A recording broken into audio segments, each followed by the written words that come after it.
En 2025, voir ça, c'est une honte totale. Ces saisonniers dorment dehors, sur le sol. C'est comme une loterie. Parfois, ils sont recrutés, parfois non.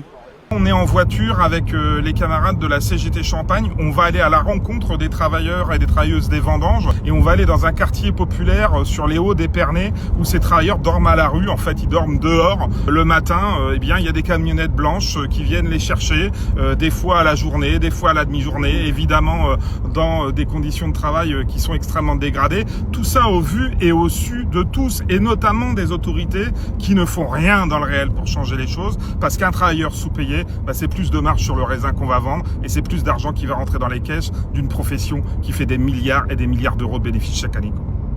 Donc là, du coup, on est sur Épernay, donc sur le quartier Bernon. Donc là, ça fait une paire d'années qu'on observait des camps. Donc on s'est arrêté, on va pouvoir tracter les travailleurs africains qu'on peut voir qui se font exploiter. On a des travailleurs qui nous disent, non, ils nous prennent sans contrat, ils nous proposent 60 € de la journée.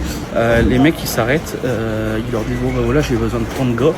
Il me faut tant de travailleurs et qui veut venir, je te propose tant de l'heure. Il y en a qui ont eu des tracts, ils vont leur dire non, c'est ce qui est sur le tract que je veux au prix de l'heure.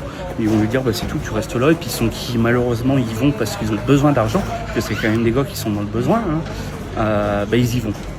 Ils y vont pas avec cœur, ils y vont pas avec joie, ils y vont parce qu'ils ont besoin d'argent, ils ont besoin de survivre. Et que moi, je vois ça, j'appelle ça vraiment de la survie. J'appelle pas ça vivre. Et malheureusement, ils y vont, ils se font arnaquer.